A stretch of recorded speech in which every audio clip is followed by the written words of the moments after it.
আসসালামু আলাইকুম, welcome to my another blog. এটা আমাদের সিলেট সিরিজের তৃতীয় এবং শেষ পর্ব। এই পর্বে আমরা আপনাদের ঘুরে দেখাবো সিলেটের আরও দুটি জনপ্রিয় পর্যটন স্পট। প্রথমে আমরা যাব রাতারগুল সোয়াম্প ফরেস্ট এবং এরপর যাব ভোলাগঞ্জ সাদা পাথর ঘুরে দেখার জন্য। জাফলং থেকে এসে রাতে খাওয়া দাওয়া করে একটু মাজারের দোকানগুলো ঘুরে এসে আমরা ঘুমিয়ে পড়েছিলাম। পরদিন ভোরে উঠে নাস্তা করে আমরা সারাদিনের জন্য একটি সিএনজি ভাড়া করি ৩,০০০ টাকায়। প্রথমে আমরা রওনা হলাম রাতারগুল সোয়াম্প ফরেস্টের উদ্দেশ্যে। মাজার রোড থেকে রাতারগুল সোয়াম্প ফরেস্টের দূরত্ব প্রায় ৩০ কিলোমিটার।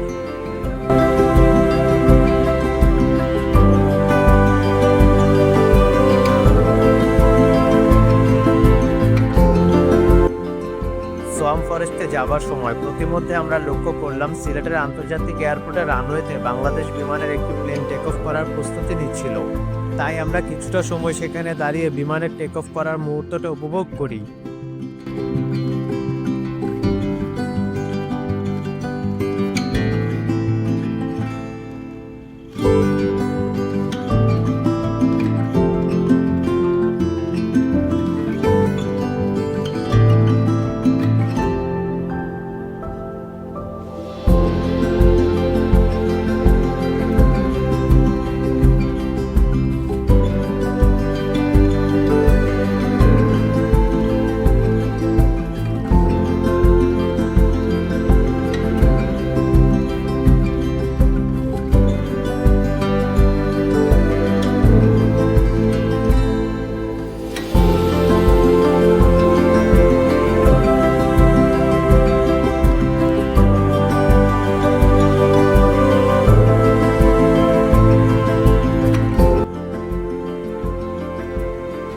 এরপর আমরা আবারও সোয়াম্প ফরেস্টের উদ্দেশ্যে রওনা হলাম। সোয়াম্প ফরেস্টের যাত্রাপথের ভিউটা আমাকে অনেকটা ঢাকা মাওয়া রোডের ভাইব দিচ্ছিল।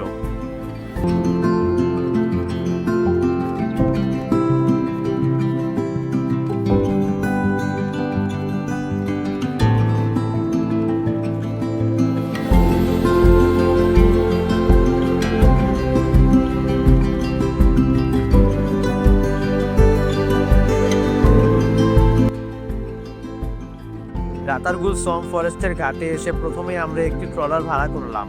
যেহেতু পানির স্তর এখন অনেকটা নিচে, তাই প্রথমে ট্রলারে করে ফরেস্টের মূল ঘাটে গিয়ে কিছুটা পথ পায়ে হেঁটে আমাদের নৌকা পর্যন্ত যেতে হবে। ট্রলার এবং নৌকার একত্রে ভাড়া ছিল ১২০০ টাকা।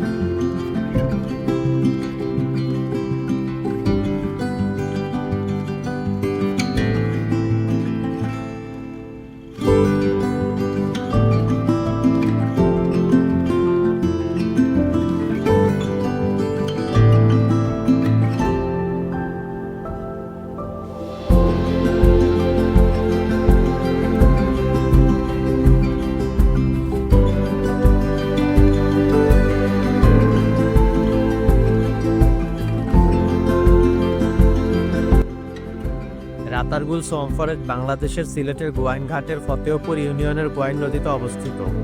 এর আয়তন ৩,৩২৫.৬১ একর। এটি সিলেটের সুন্দরবন নামেও পরিচিত। Just can't accept it. This can't be the end yet. You promised to never leave, and now you're gone. Can't believe I can feel the world slipping away as you slowly fade from my everyday. You promised forever a love without end, but now I'm left broken, struggling to mend.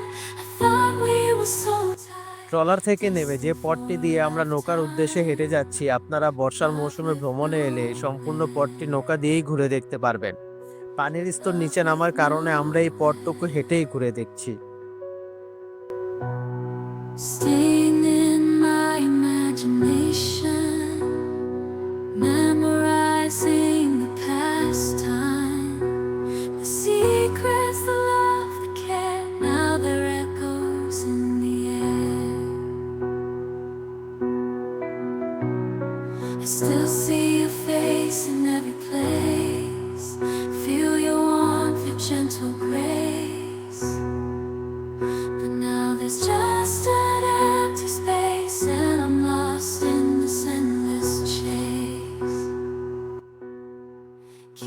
জঙ্গলের ভেতর দিয়ে কিছুটা পথ আসার পর আমরা আমাদের নৌকা দেখা পেয়ে গেলাম। এখান থেকে নৌকায় চড়ে আমরা বনের জলাভূমি ঘুরে দেখব।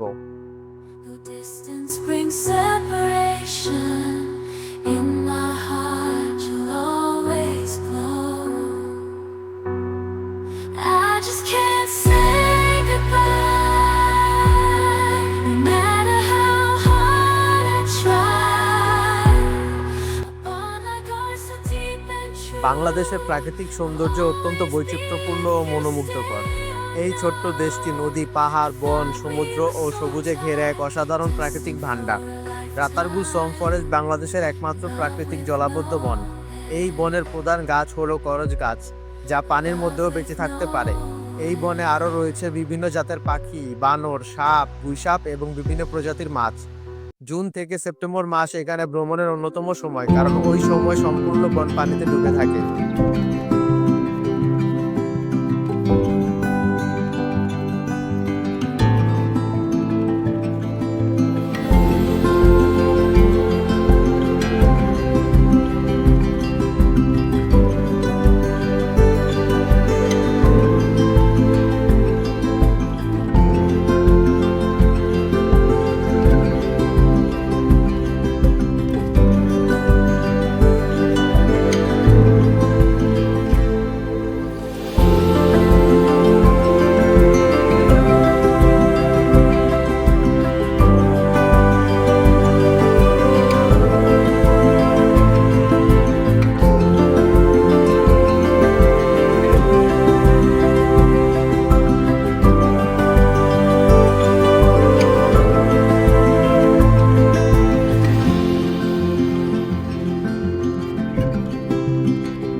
নৌকা ভ্রমণ শেষে একই পথ ধরে আমরা ঘাটে ফিরে যাব।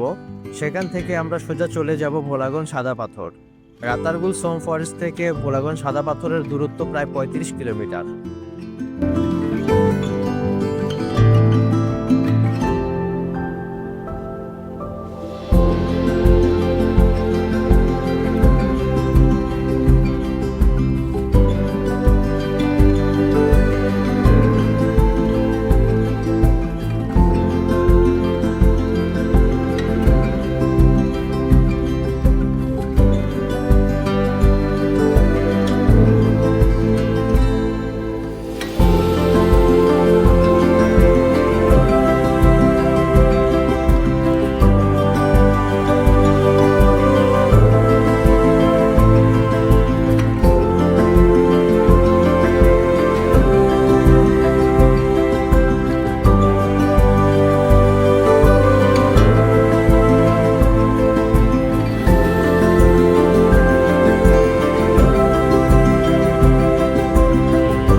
যে পাহাড়গুলো দেখতে পাচ্ছেন, এই পাহাড়গুলোই বাংলাদেশ এবং ভারতের সীমানাকে দুই ভাগে বিভক্ত করেছে।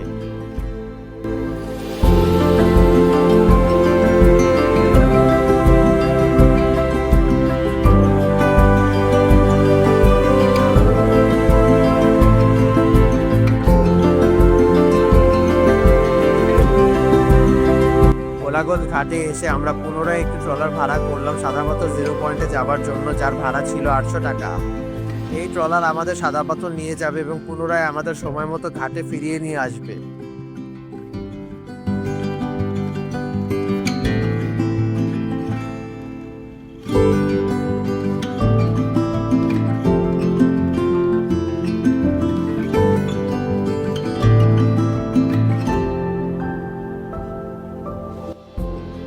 ভোলাগঞ্জ সাদা পাথর সিলেটের কোম্পানিগঞ্জ উপজেলায় অবস্থিত এক অনন্য প্রাকৃতিক পর্যটন কেন্দ্র। ভারতের মেঘালয়ের খাসিয়া জৈন্তা পাহাড়ের অধস্তন থেকে নেমে এসে ধলাই নদীর উৎসস্থলে বৈচিত্র্যময় সাদা পাথরের বিশাল বিস্তার তৈরি করেছে, যা 0 পয়েন্ট নামে জনপ্রিয়।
ট্রলার থেকে নেমে কিছুদূর সামনে গেলেই অসংখ্য ছোট ছোট দোকান দেখতে পাবেন, যেখান থেকে ভারতীয় পণ্য কম দামে ক্রয় করতে পারবেন।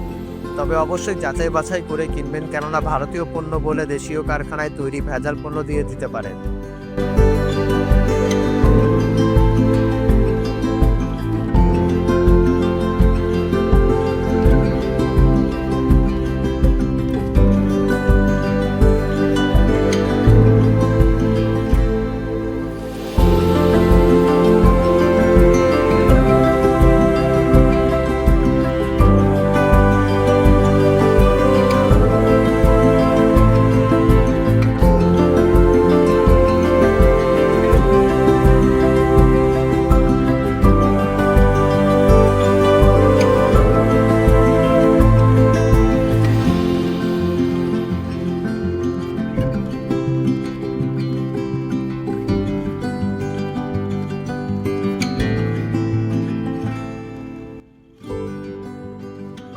এখানে 30 থেকে 50 টাকা ভাড়ায় লকার পেয়ে যাবেন প্রয়োজনীয় জিনিসগুলো সেফলি রেখে গোসল করার জন্য, এবং এখানে ফিমেলদের পোশাক পরিবর্তনের জন্য আলাদা ব্যবস্থাও করা আছে।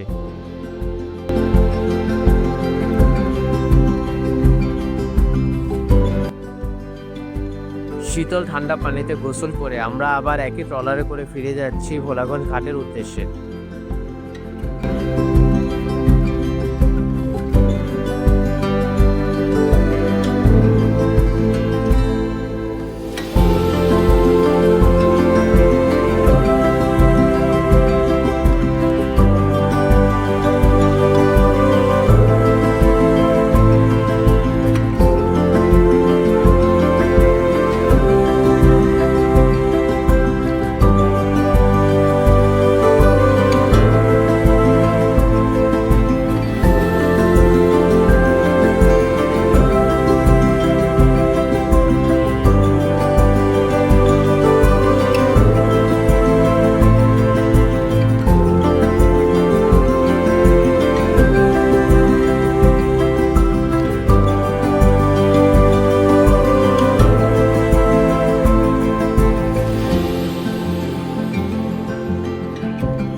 পরন্ত বিকেলে ভোলাগঞ্জ ঘাটে এসে দূরে পাহাড়গুলো দেখতে সত্যিই অসাধারণ লাগছিল।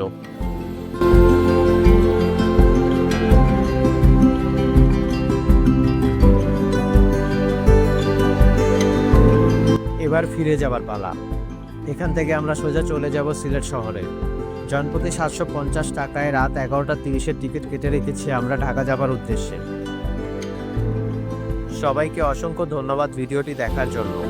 যারা আমাদের সিলেট ভ্রমণের আগের পর্বগুলো দেখেননি তারা দেখে লাইক এবং কমেন্ট করে আপনাদের মতামত জানাবেন এবং চ্যানেলটি সাবস্ক্রাইব করার অনুরোধ রইল সবার কাছে। দ্রুত ফিরে আসবো অন্য কোনো ট্যুর ভিডিও নিয়ে, সেই পর্যন্ত আল্লাহ হাফেজ।